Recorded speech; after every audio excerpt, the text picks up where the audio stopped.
आपको हर सूरत में इसको पढ़ना चाहिए, लेकिन जिन लोगों ने नहीं पढ़ा उनकी आसानी के लिए इसका उर्दू तर्जुमा मैं आपके सामने रखता हूँ। और इस आर्टिकल का टाइटल है इट्स ओवर। जोरैन लिखते हैं, इक़्तिदार में बैठे बूढ़े मर्दों जिनको इन्होंने बूमर्स के नाम से पुकारा है। ये बूमर्स वो हैं जो 40 की दहाई से लेकर 60 की दहाई के दरमियान पैदा हुए।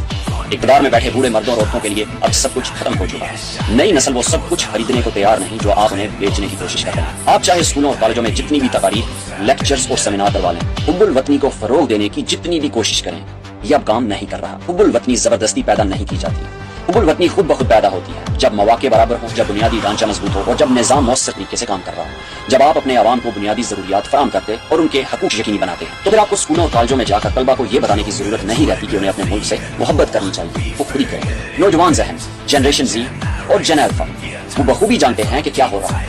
आपकी मुसलसल कोशिशों के बावजूद कि आप उन पर हुब्बुल वतनी का अपना बयानिया मुसल्लत करें, वो सब कुछ साफ साफ देख रहे हैं। इंटरनेट की बदौलत और उस मामूली सी तालीम की वजह से जो अभी बाकी है, आपकी उन तमाम कोशिशों के बावजूद कि आवाम को जितना मुमकिन हो अनपढ़ रखा जाए, आप नाकाम हो चुके हैं। आप इसमें नाकाम रहे हैं कि लोगों को ये बता सकें कि उन्हें क्या सोचना चाहिए, क्योंकि अब वो खुद सोच रहे हैं। हो सकता है कि वो अपनी जान बचाने के लिए खोलकर बोलने से घबराते हैं, क्योंकि वो सांस लेना पसंद करते हैं, लेकिन वो इस खुद साख्ता नेकी, इखलाकी बरतरी और बनावटी इक़्तिदार के पर्दे के पीछे छुपी हकीकत को साफ देख रहे हैं, जिसे आपने बड़ी बारीकी से तैयार किया है। आप शायद ताकत के जोर पर इक़्तिदार में रहने में कामयाब हो जाएं, मगर आवाम को आपकी कोई परवाह नहीं। आप सिक्योरिटी के बगैर अपने घर से बाहर भी नहीं निकल सकते थे, और यही बात आवाम ने आपकी मकबूलियत के बारे में सब कुछ बता रही है। आपको अब खुद एहतसाबी की जरूरत है। नौजवान नस्ल अब तंग आ चुकी है, क्योंकि उन्होंने ये सीख लिया है कि वो ताकतवरों को चैलेंज नहीं कर सकते, इसलिए वो मुल्क छोड़ रहे हैं। ये सोचना भी खुशफहमी होगी कि वो करप्शन के खिलाफ कोई तहरीक चलाएंगे।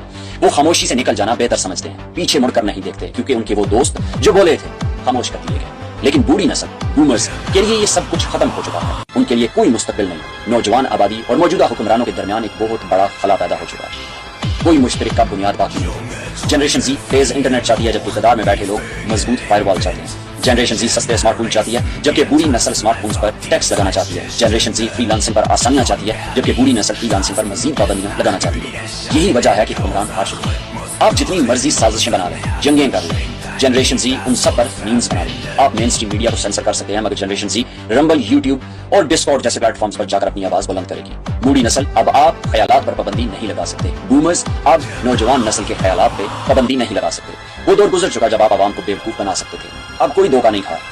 हाँ, हमारे पास लाइब्रेरियां नहीं है। हाँ, हम फ्लैट किराए पर नहीं ले सकते। हाँ, हम गाड़ी खरीदने की इस्तेमाल नहीं करते, और ये सब आप ही की पॉलिसियों का नतीजा है। एक ऐसी मैशत जो इखलाकी लिहाज से भी आपसे बदतर हो चुकी है। इसके बावजूद हम जिंदगी को घसीट रहे हैं। हम किताबों में, सोशल मीडिया में, कॉफी शॉप्स में, जितनी भी मुझे नापसंद है, और डबल पैटी बीफ बर्गर्स में सुकून तलाश करते हैं। हम इस गदले निजाम में रास्ता बनाते जा रहे हैं। हम टीवी पर आपकी बातें नहीं सुनते, क्योंकि अक्सर आप जो कुछ कहते हैं वो या तो बेबुनियाद होता है या चीखो पुकार। इसके लिए हमारे पास स्टैंड अप कॉमेडी मौजूद है। फिर मेन स्ट्रीम मीडिया क्यों देखें? जमाना बदल रहा है, और जितना जल्द आप समझ लें उतना बेहतर है। लेकिन आपको परवाह नहीं। आपके बच्चे बैरून मुल्क हैं, आप रोजाना लाखों कमाते हैं, आप बेलगाम ताकत से लुत्फानंदोज हो रहे हैं, बेहतरीन खाने खाते हैं और साफ तरीन पानी पीते हैं, तो आपको क्या फर्क पड़ता है? पड़ेगा। उस दिन पड़ेगा जब आपको एहसास होगा कि अब कोई आपकी बात सुन ही नहीं रहा। आप जानते हैं क्यों? क्योंकि जनरेशन ज़ी ने अपने हेडफोन लगा रखे हैं और अपनी स्पॉटिफाई खुद अदा कर रही है। पेड़, अगर हालात नाकाबिले बर्दाश्त हो गए तो उनमें से आधे के पास इतने वसाइल होंगे कि वो मुल्क छोड़ दें, और बाकी आधे आपको अपनी आवाज, अपना म्यूजिक सुनने पर मजबूर करें, और वो आवाज आपको बिल्कुल पसंद नहीं आएगी। बूढ़ी नस्ल, बूमर्स, वी हैड इनफ। बस बहुत हो चुका। हम अब आपका बयानिया नहीं खरीद रहे। ये किस्सा खत्म हो चुका। बूमर्स को, बूढ़ों को, निजामुद्दीन को, डफर्स को ये समझने की जरूरत है कि ये हकीकत में हो रहा है। आप नौजवानों को कंट्रोल नहीं कर सकते। आप इस तरह की रेवोल्यूशंस को कंट्रोल नहीं कर सकते। आप अपने खिलाफ बढ़ती नफरत को दबा नहीं सकते। अवेयरनेस को आर्टिकल डिलीट करवा के रोक नहीं सकते। जिस चीज को आपने रोकने की कोशिश की वो उतने ही प्रेशर से बाहर है। इस आर्टिकल से अंदाजा लगा लो, ये किस्सा अब खत्म हो चुका है। ये निजाम जो तुम लोगों ने झूठ और फरेबी पे खड़ा कर रखा था, इट्स ओवर। ये तुम लोगों के हाथों से निकलता जा रहा है। तुम लोगों की शिकस्त अब तय है, जेन अल्फा और जेन ज़ी के हाथों। पाकिस्तान पाइंदाबाद। इमरान खान।